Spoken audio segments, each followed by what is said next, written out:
Servus und grüß euch benannt und einen Sakrisch-Gurden. Jetzt Kasperl.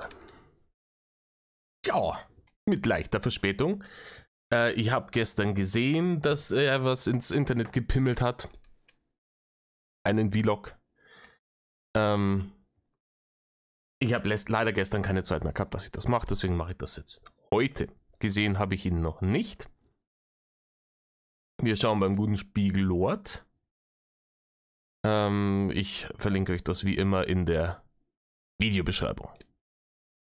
Der Titel ist vielversprechend. Aus dem Hotel geflogen und in der Wildnis gelandet. Ja.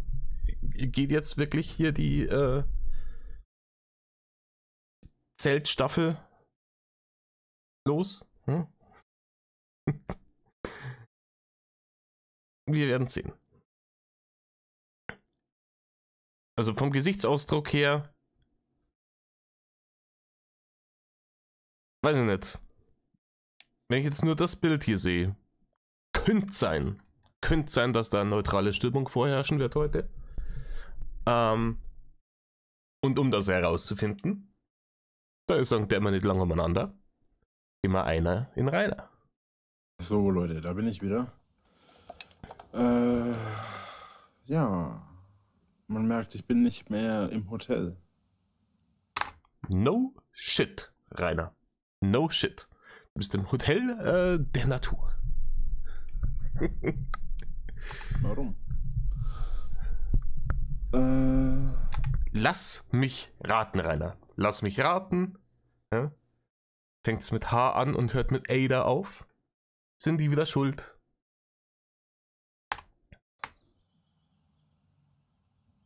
Hater haben es tatsächlich mal wieder geschafft. Da da da da.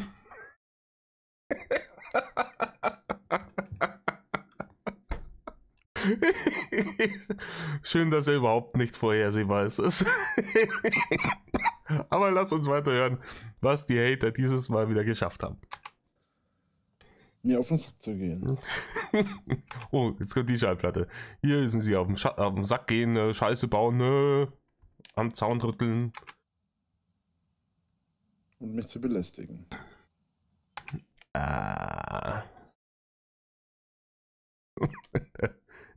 Entweder er macht jetzt hier einen auf wirklich irgendwie, ich bin so gefährlich, ja.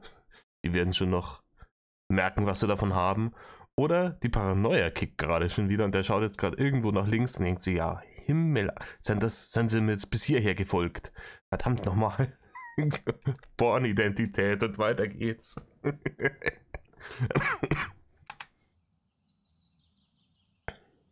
Und mich anzugreifen. Was er unter Angreifen versteht, wissen wir, das sind keine Angriffe. Und wenn ich es tausendmal so nenne, niemand greift ihn an.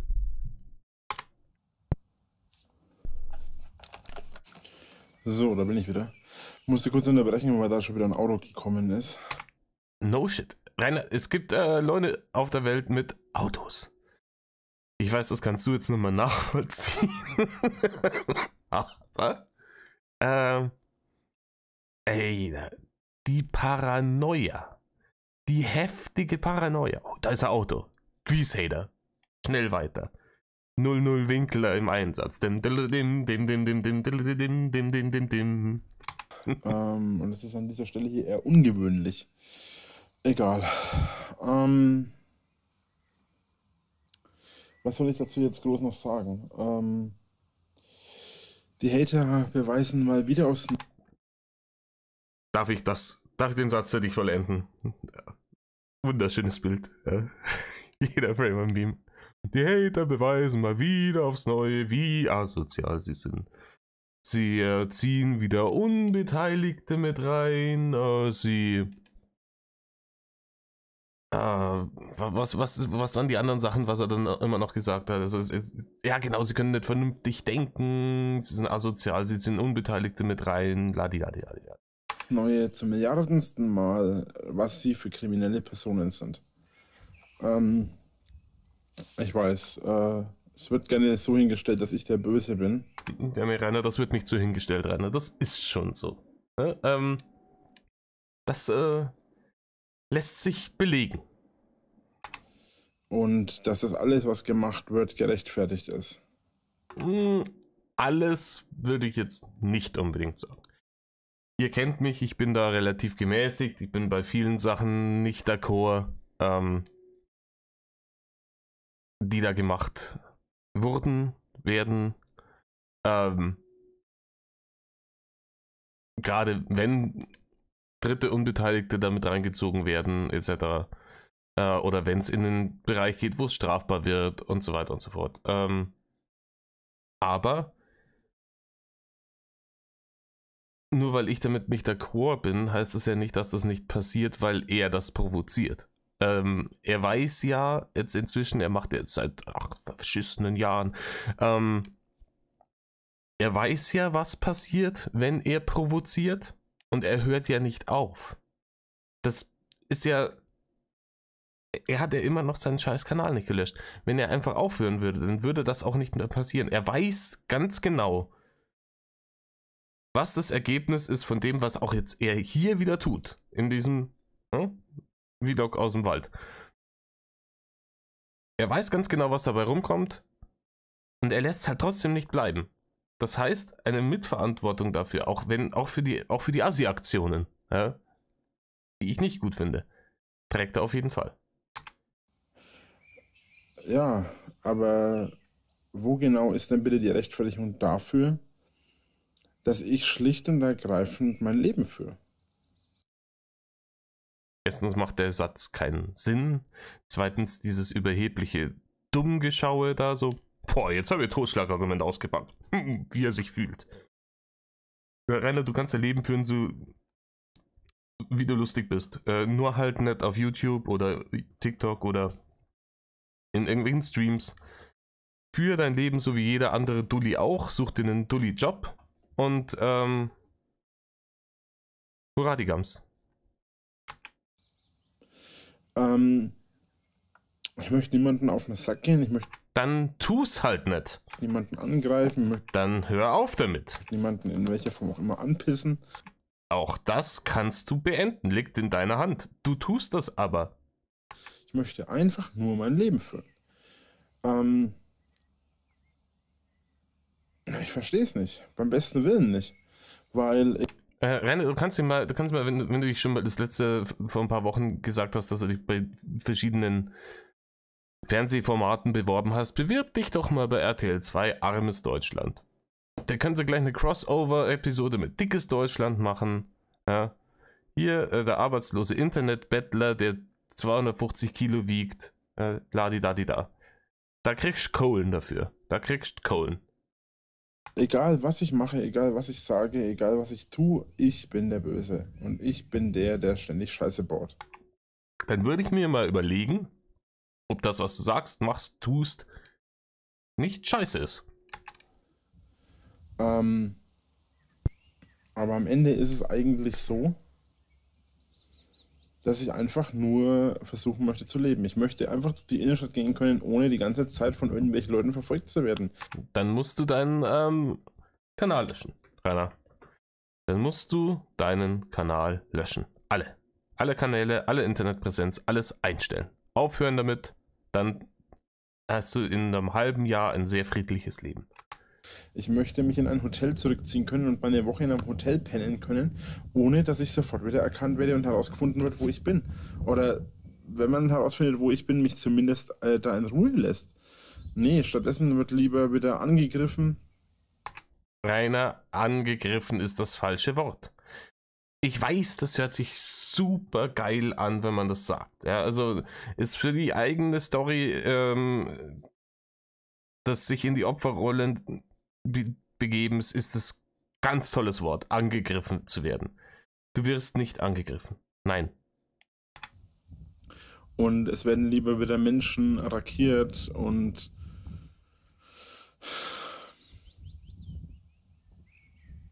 Du könntest im Übrigen auch mal so einen Windschutz aufs Mikro machen, just saying. Ja? Wäre schön, wenn man draußen am Filmen ist. ich verstehe das nicht. Ich verstehe nicht, wie es sein kann, dass der Staat nichts unternimmt. Ja, das verstehe ich allerdings auch nicht. Ja? Das verstehe ich überhaupt nicht, wie das sein kann, dass der Staat nichts unternimmt, weil den hätte man eigentlich vor Jahren schon einknackeln können, dann wäre der ganze Käse schon lange vorbei. Ja? Also jetzt erst vor kurzem im März wieder die Möglichkeit gehabt, die Möglichkeit verpasst. Man hätte ihn da einknacken können, dann wäre der Spuk vorbei gewesen. Weil das sind einfach kriminelle Machenschaften. Das ist richtig, Rainer. Das sind kriminelle Machenschaften, was du da tust. Du hast allein seitdem schon wieder, du hast Verleumdungen begangen, indem du behauptet hast, Hate Aid würde Mobbing benutzen als Ausrede, um in die eigenen Taschen zu wirtschaften. Du hast wieder Leute beleidigt. Du hast wieder einen Haufen Scheiße gebaut seit dem letzten Gerichtsprozess. Kann man nicht sagen.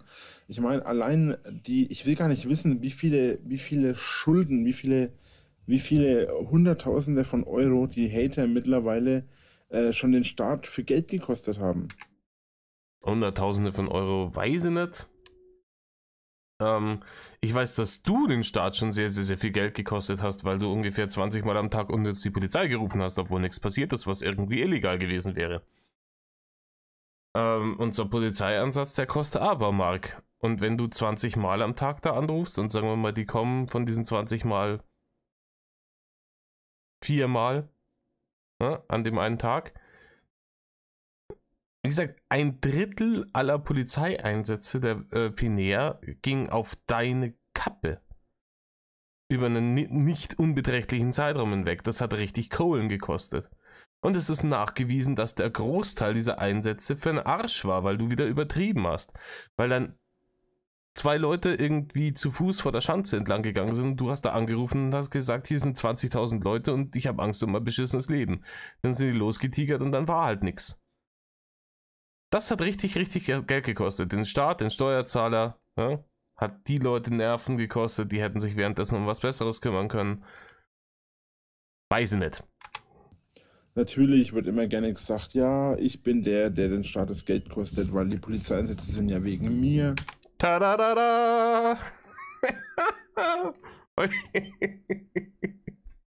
Ich verspreche dir, ich habe dieses Scheißvideo vorher nicht gesehen.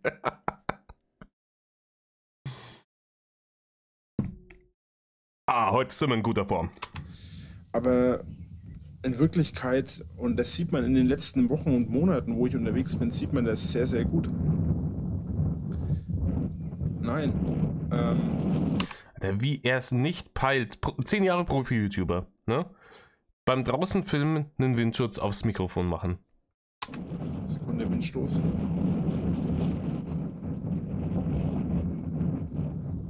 Und so ein Windschutz fürs Mikrofon, der kostet nicht die Welt. Kannst du dir selber basteln. Ja? Da kannst du eine Socke nehmen, bisschen Watte rein, das drüber und mit einem Gummiband festmachen. Fertig. Ja?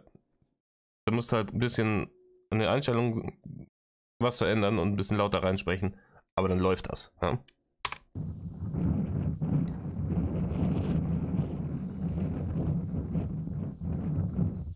Sehr meditativ. Und man sieht es in den letzten Jahren wirklich sehr. Jetzt ist, der Wind ist doch genauso stark, aber jetzt ist ihm die Geduld. Das ist ihm die Geduld ausgegangen, weil er jetzt unbedingt noch loswerden wollte, was jetzt in den letzten Jahren alles, was man da so sieht. In den letzten Wochen wirklich sehr gut, wie die Hater sich verhalten. Ich meine, angefangen bei den ganzen Straftaten von ja, Hausfriedensbruch, Sachbeschädigung, Körperverletzung. Ja, die alte Platte. Es gab keine Körperverletzung, Rainer. Die gab es nicht in den letzten Wochen. Ja, das gab es in der Vergangenheit, aber es hat in den letzten Wochen, wenn es da eine Körperverletzung gegeben hätte gegen deine Person, wüssten wir das. Zum einen, weil du es laut kundgetan hättest und zweitens, weil wir es wahrscheinlich auf anderen Aufnahmen oder sonst irgendwas gesehen hätten. Das gab's nicht, das ist gelogen. Über die ganzen... Und auch Hausfriedensbruch ist nicht angesagt, wenn ich in ein Hotel reingehe, weil ein Hotel davon ausgeht, dass da Leute reingehen. Klar, wenn die dann sagen, verpisst euch, und die Leute sich nicht verpissten, wäre das theoretisch Hausfriedensbruch, aber die haben sich ja irgendwie immer verpisst. Man kann es ja dann mal mehr Unfug nennen, weil die ganzen Pizza-Bestellungen und Dönerbestellungen oder generell Bestellungen bei irgendwelchen Lieferservicen, Services. das funktioniert einfach nicht. Die ganzen Polizeieinsätze, die ganzen Feuerwehreinsätze, die ganzen Krankenwageneinsätze, die letzten Jahre gelaufen sind. Rainer, Feuerwehr- und Krankenwageneinsätze sind sehr, sehr selten passiert. Sehr, sehr, sehr, sehr selten. Und für diese Swatting-Aktion mit der Feuerwehr und dem ganzen Gedöns ist der eine Dude auch zu Recht unter anderem und wegen anderen Sachen, Kreditkartenbetrug und sowas, eingeknackt worden. Also, das ist ein alter Hut, das ist passé, der Mann hat seine Strafe bekommen, Kaspissen. Und auch aktuell immer wieder passieren. Die ganzen Taxis, die bestellt werden. Ich verstehe das nicht. Ich verstehe nicht, dass der Staat gegen diese Menschen nichts unternimmt. Es gibt ganze Telegram-Gruppen, die 1800, 2000 Leute haben, wo einfach verlangt wird, dass man postet, wo ich bin, wo einfach verlangt wird, dass veröffentlicht wird, wo ich bin. Es gibt eine Telegram-Gruppe, das sind 20.000 Mitglieder oder sogar mehr. Rainer, jetzt musst du dir denken, du hast es geschafft, dass alleine in einer Telegram-Gruppe 20.000 Leute sind, ja, die dich so hassen, dass sie gerne wüssten, wo du bist. Zäum doch das Pferd einmal von derer Seite auf. Diese Leute machen sich die Mühe, nach einer Telegram-Gruppe zu suchen, wo sie rausfinden, ob du zufällig bei ihnen in der Nähe bist, um dich da zu verscheuchen, weil sie dich in ihrer Nähe nicht haben wollen.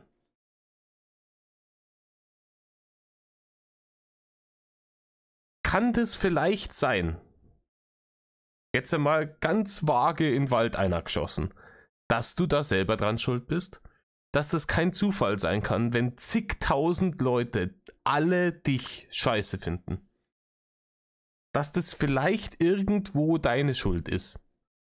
Und dass du da vielleicht was dagegen unternehmen solltest, aka deine Internetpräsenz beenden? Nee, soweit denkt er nicht. Er will nur so Leben führen. Alter. Diese sogenannte Schanzenwatch-Gruppe. Und in dieser Schanzenwatch-Gruppe Ehre und Anerkennung an die Schanzenwatch. Wird regelmäßig gepostet, was ich veröffentliche, was gemacht wird und... Ja, was du veröffentlichst. Wenn du was veröffentlichst, dann... Also wenn du nicht willst, dass irgendwas veröffentlicht wird, dann veröffentliche nichts.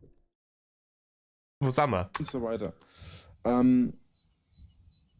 Das ist mehr als nur Nachstellung. Aber der Witz ist, ich kann die hier nicht mal anzeigen wegen Nachstellung.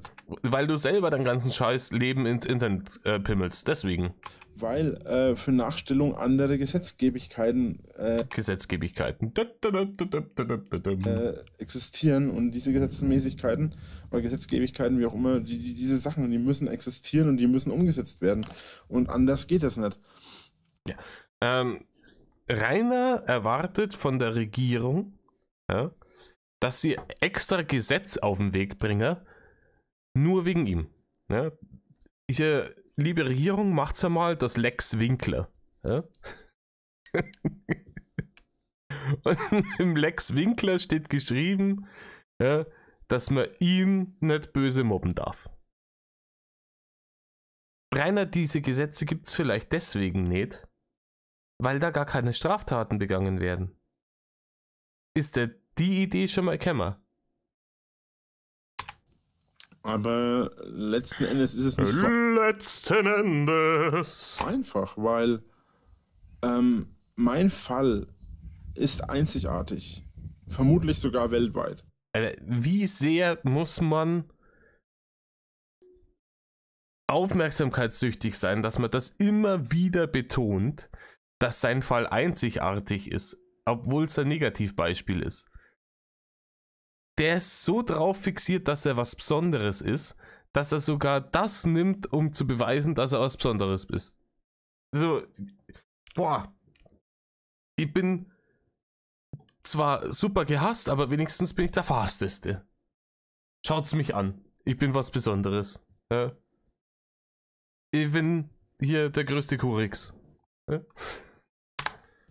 Ja, es gibt andere Fälle von Hatern in anderen Ländern, in anderen Gegenden, in anderen Situationen, die auch nicht witzig sind. Und es gibt immer Menschen, denen geht es noch schlechter als mir. Ich will mich nicht hinstellen, als würde es mir sonderlich schlecht gehen. Ich verdiene viel Geld. Ich habe hier eine wunderschöne Aussicht, das ist wunderschönes Wetter. Ich sitze hier einfach mal so Gehört alles dir. Ja? an einer Bank, habe im Hintergrund Geräusche von Vögeln, Ich weiß nicht, ob die Vögel nicht bei dir oben im Oberstübchen umeinander zwitschern. von Eulen, von Uhus, von Eulen und Uhus sind nachtaktiv. Ich bezweifle, dass die da jetzt mitten am Tag irgendwie. Hä? jeglicher Art von Tieren. Und ich liebe diese Natur so. Aber ich kann nicht mal einfach, okay, jetzt wird es ein bisschen arg laut, aber ich kann nicht Sogar die Viecher lachen ihn aus. Alles Hater. Alter, das sind alles Hater. Scheiß Natur. mal einfach irgendwo hinrennen und einfach mal irgendwo mein Leben führen. Weil sofort irgendwelche Leute mich angreifen, mir Wie die Viecher ihn auslachen, ich find's geil. nachstellen, mich verfolgen und es auch noch für lustig empfinden. Alter, was ist denn jetzt los? Tja, die haben dir zugehört und oder wieder klein der Mund. Da wieder klein der Mund. Okay, hier bricht gerade das Frosch-Armageddon aus. Ist egal. Ich bin eigentlich nur in der Lage, mich nachts zu bewegen. Ich darf unterm Tag nicht rausgehen, ich darf unterm Tag auch nichts machen. Rainer ist ein Vampir. Jetzt haben wir es gewusst. Ah, Rainer der Vampir. Er trinkt statt Blut Dönersrusse, aber er kann sich nur nachts bewegen. Eigentlich war geplant heute, dass ich in die Sauna gehe, aber auch da kann ich jetzt nicht hingehen, Weil die Tür nicht breit genug ist. weil ich einfach aus dem Hotel entlassen wurde. Rainer, es gibt auch Saunen außerhalb von Hotels. Ich finde das schon geil. Dass es wahrscheinlich bei der Ibis-Kette wahrscheinlich auch noch auf die schwarze Liste kommt. Irgendwann kann der nirgendwo mehr in irgendwelchen Hotels pennen und dann muss er sich jetzt Zelt kaufen. Ich habe die ersten Benachrichtigungen bekommen, dass die jetzt rausgefunden haben, in welchem Hotel ich bin. Das hat keine 20 Minuten gedauert. Klingelt das Telefon auf dem Zimmer. Ja, ich möchte doch bitte gehen. Und der Tag wird mir jetzt zurückbezahlt, weil ich habe nämlich schon im Voraus bezahlt 2 Tage. Und es kriegt das Geld zurück. Haben sie dann auch unten direkt gemacht, haben mir das Geld dann auch direkt zurücküberwiesen. Ja, weil die mitgekriegt haben, was bei dem Kolping-Hotel passiert ist.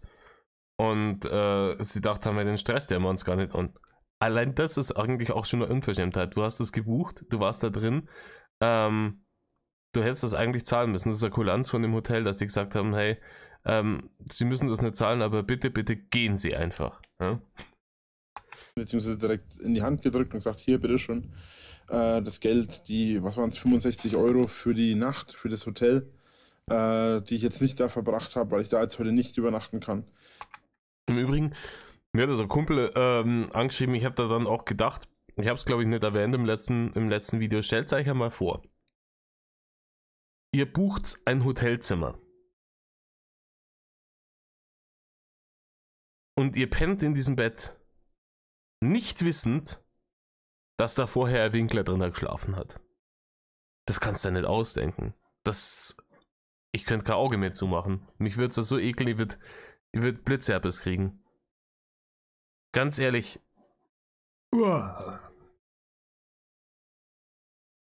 Ich habe ein bisschen Gastro-Erfahrung. Es gibt Assis, die solche Zimmer hinterlassen und ich kann mir gut vorstellen, dass er einer davon ist.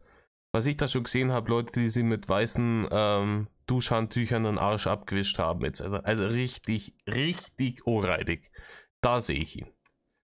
Ja, also die Leute, die dann, nachdem der auch irgendwo auscheckt, das scheiß Zimmer putzen müssen, die die wünschen ihm die Pest an den Hals wahrscheinlich, weil die haben eine bestimmte Zeit für jedes Zimmer und die Zeit, die sie da mehr brauchen, müssen sie woanders wieder reinarbeiten.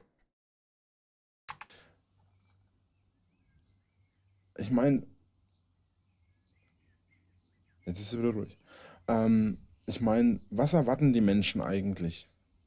Die ganzen Frösche haben sich alle totgelacht, deswegen ist es wieder ruhig. Was erwarten und erhoffen sich die Hater? Dass ich mich umbringe? Nein, Rainer, niemand will, dass du dich umbringst. Kein Mensch will, dass du dich umbringst. Und wir sagen es dir seit Jahren. Wir wollen, dass du deine Internetpräsenz einstellst und arbeiten gehst. Oder nicht arbeiten gehst. Kannst auch von Hartz IV leben, ist mir vollkommen wurscht. Dass du einfach deine unqualifizierte, widerliche, menschenverachtende Art aus dem Internet raushältst. Das ist alles, was wir wollen. Weil umso länger das Ganze geht, umso mehr habe ich das Gefühl, die Hater wollen, dass ich mich umbringe.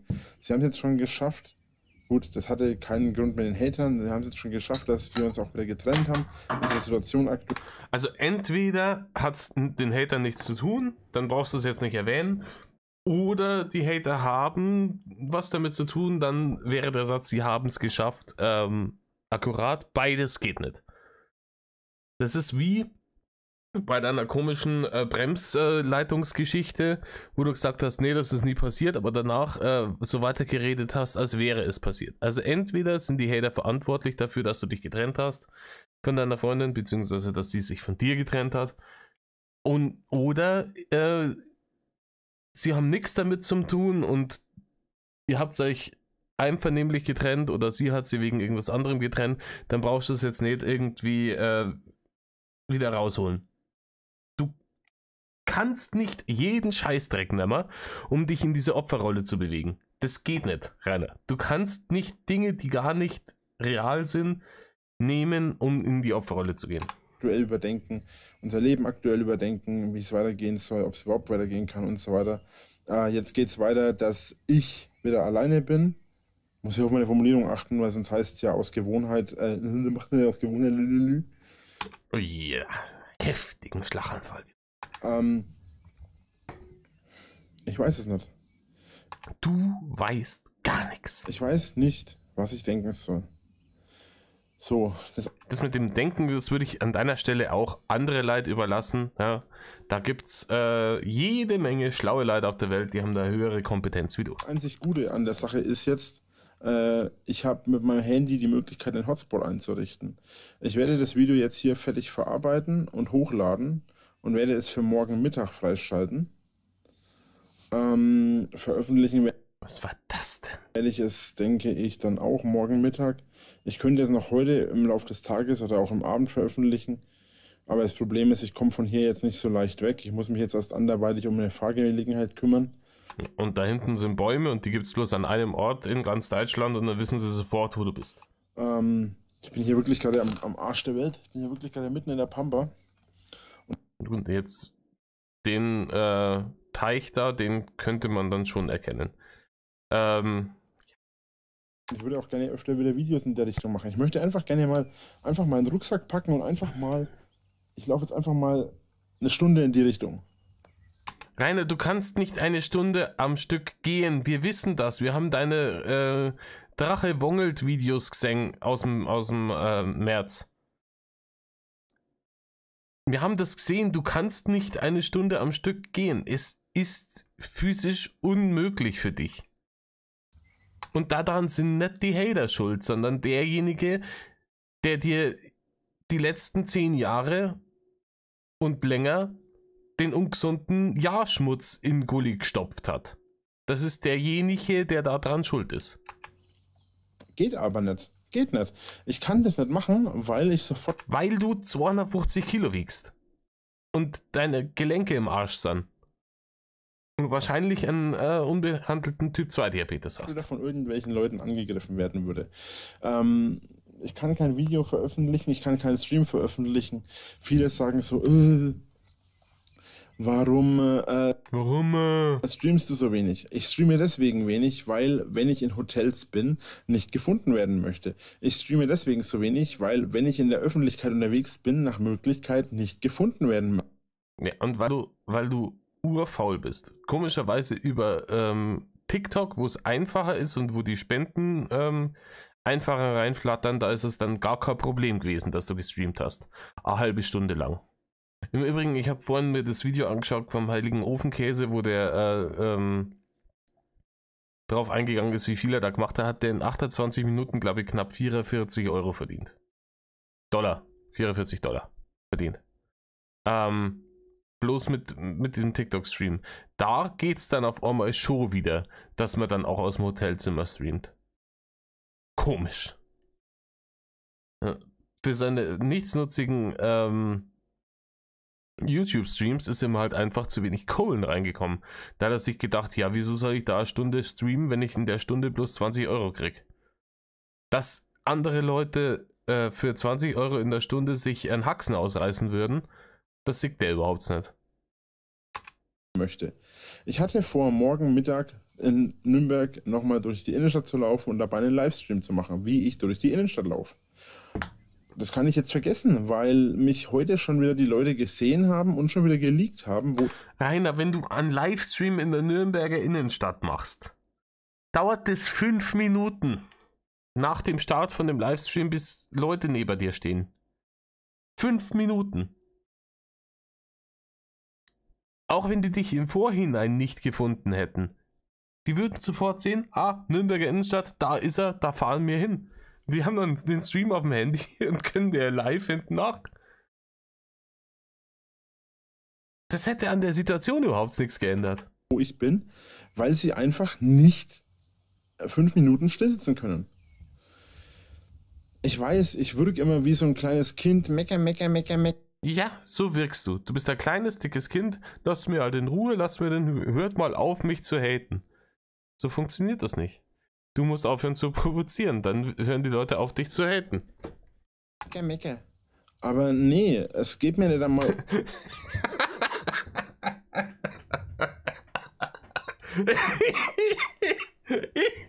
Ich weiß, ich höre mich an wie so ein kleines Kind. Mecker.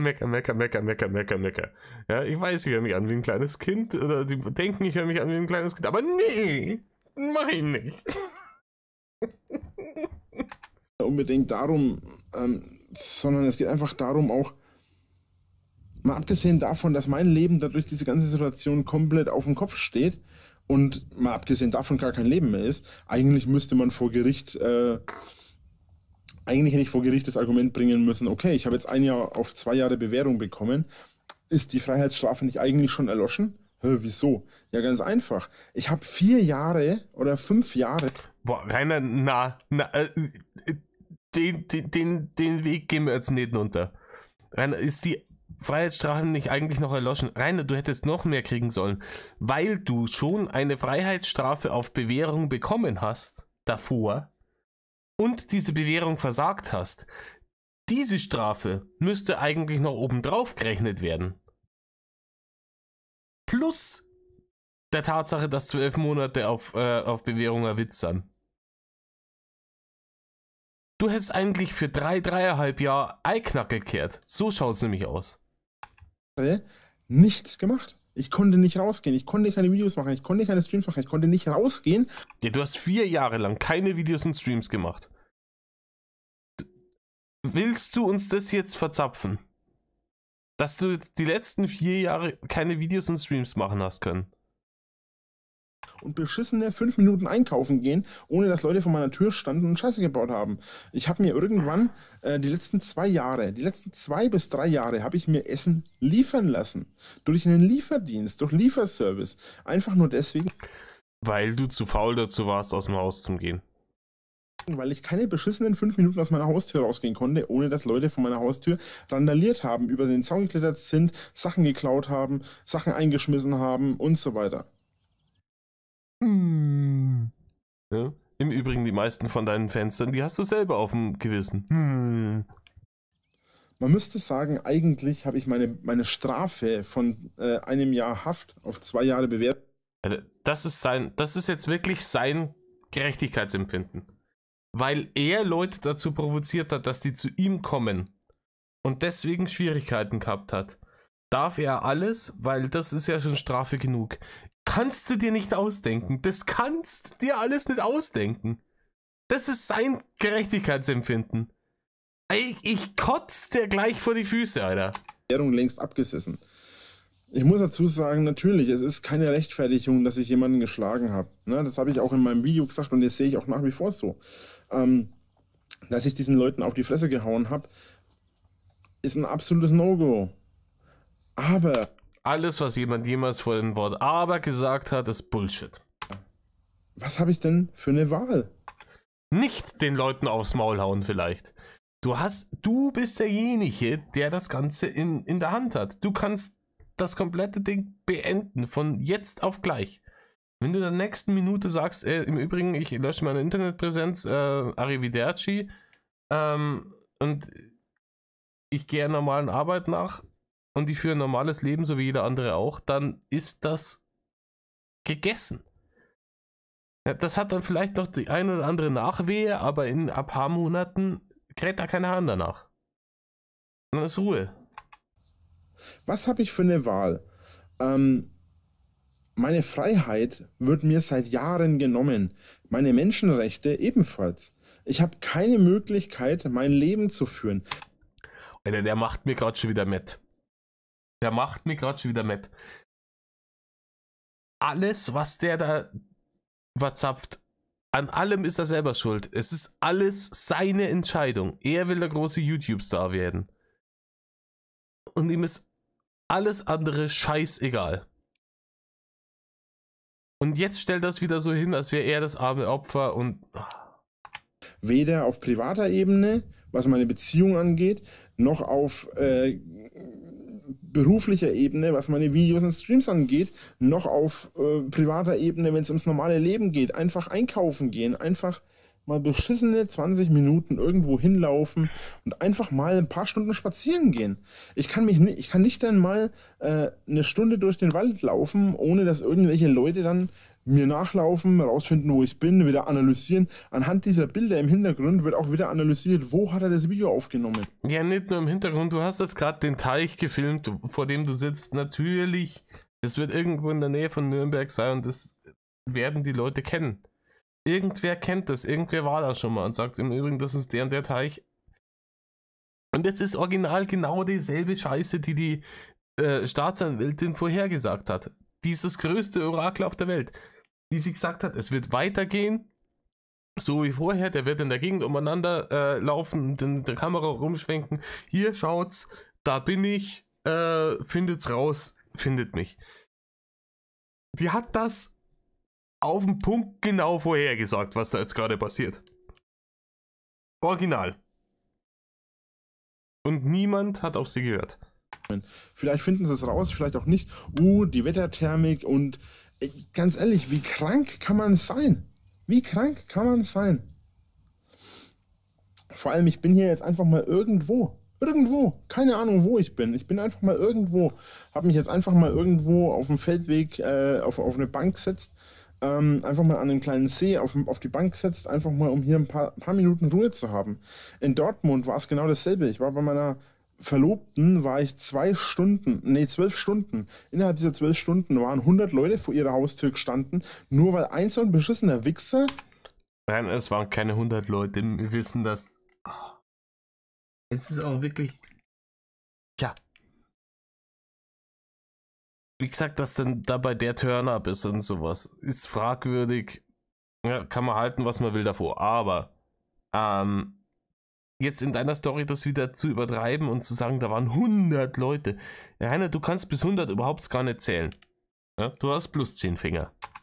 Mein Kennzeichen anhand der grünen Plakette gefunden hat. Das Auto... Ja, wie wahrscheinlich ist das? Oh, Rainer, du hast das Auto da.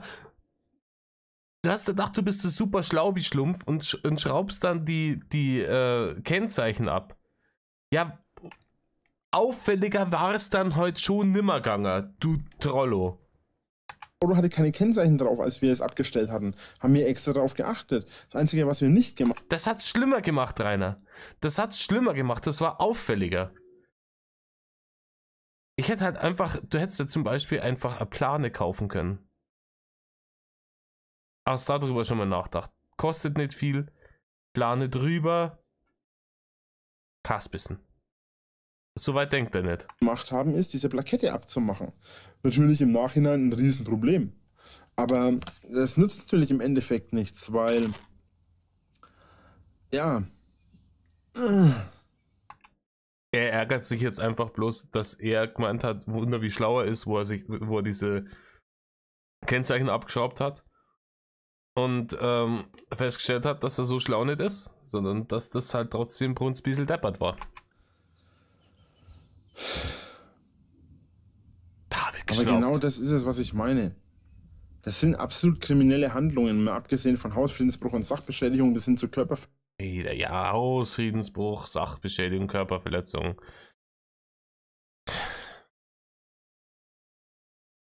Sachfriedensbruch.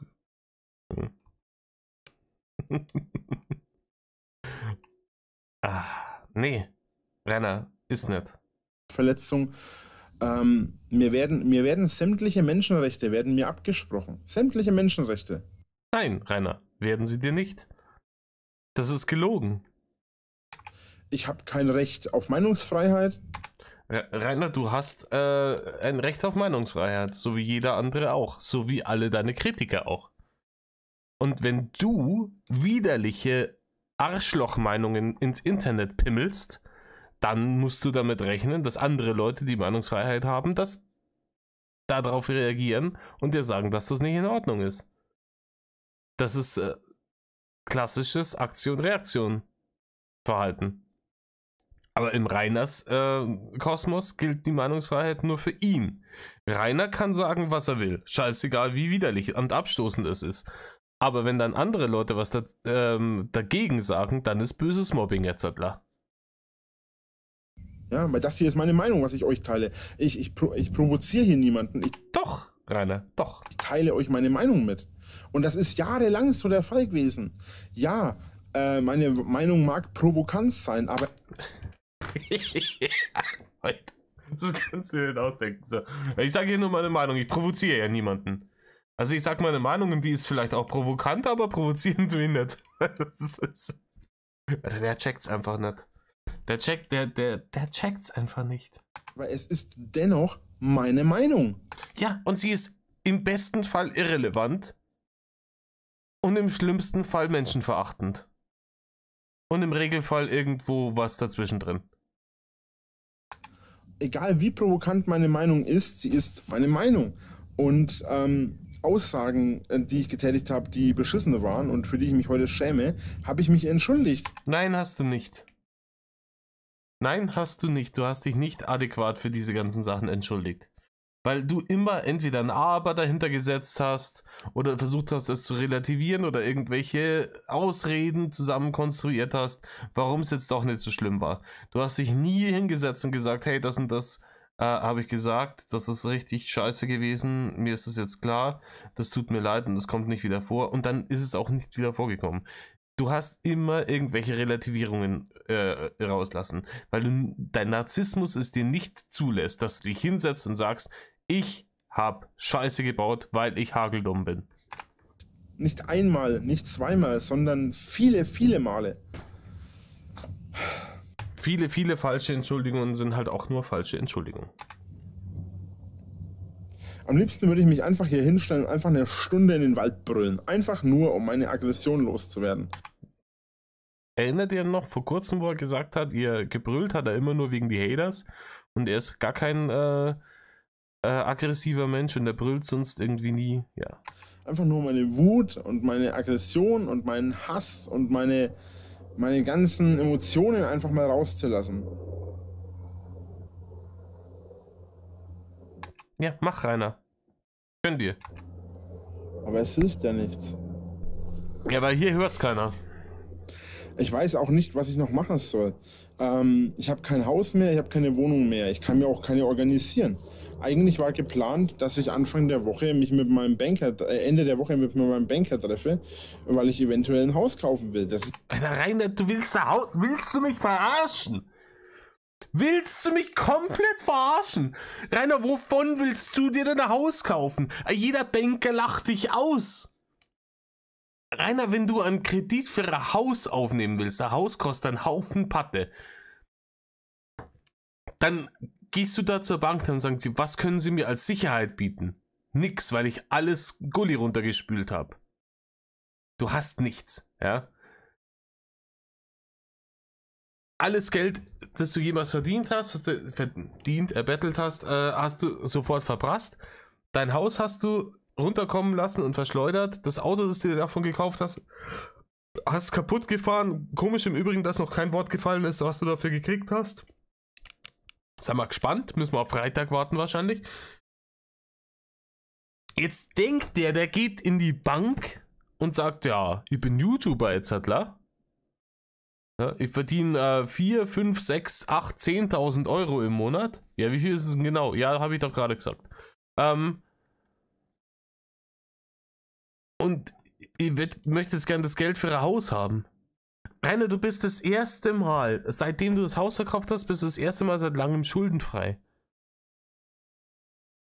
Und das erste, was er denkt, ist, ich kaufe mal ein Haus. Alter! Jeder Banker lacht dich aus. Du hast keine Sicherheiten, die du der Bank anbieten kannst. Du hast einen sehr, sehr, sehr unsicheren Job. Du bist bekannt wie ein bunter Hund.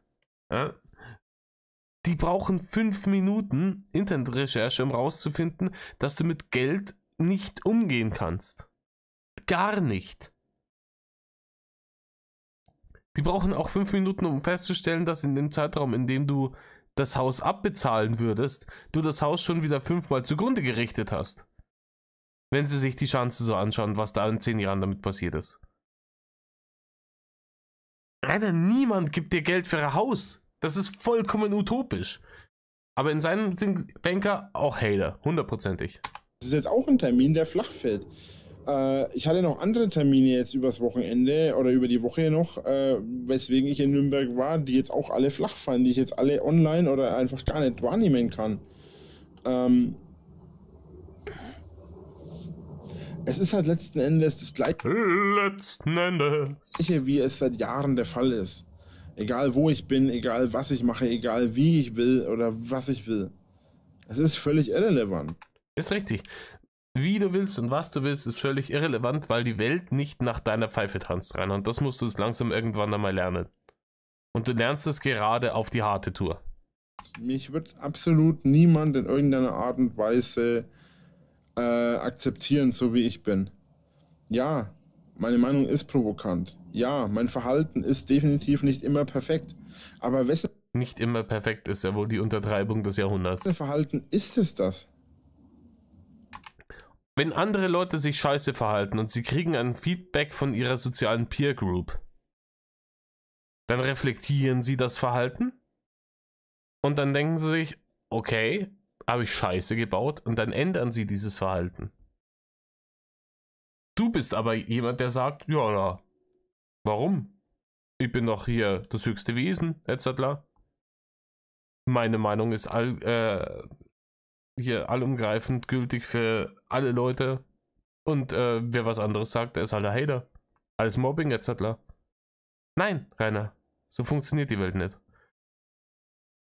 Die Gesellschaft sagt dir ganz klar, dass das nicht in Ordnung ist, was du tust, dass du sagst, wie du bist. Und du hast die Wahl, entweder, dass du sagst, okay, nee, sehe ich ein, dann ändere ich was daran, dann wird's Leben für dich besser in dieser Gesellschaft, oder du kannst dich stur dagegen stellen, dann wird es schlimmer werden.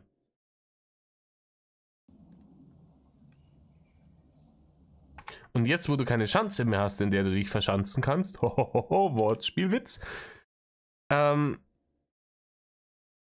es natürlich noch schwieriger. Du hast da gedacht, ja, ich habe genügend Kohl und ich fahre jetzt hier in der Gegend umeinander und mache jetzt hier Highlife, Easy Rider. Nein. Auch das funktioniert so nicht. Man kann andere Leute so lange an den Pranger stellen, bis sie sich letzten Endes... Ist das schon wieder Auto, Rainer? Also andere Menschen in der Natur, bei so einem Wetter, Unverschämtheit. selbst zerstören. Rainer, du zerstörst dich seit 10 Jahren selber. Laber nicht. Aber irgendwann ist auch ein Maß erfüllt. Das war jetzt ein plötzliches Ende. Ja, Video hat 15 Minuten gedauert. Ich habe 50 Minuten dafür gebraucht. Wir fassen zusammen. Rainer ist aus dem Hotel geflogen, mal wieder.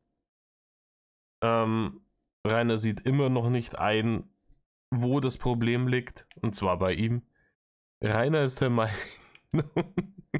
dass ihm irgendeine Bank einen Kredit für ein Haus gibt. mit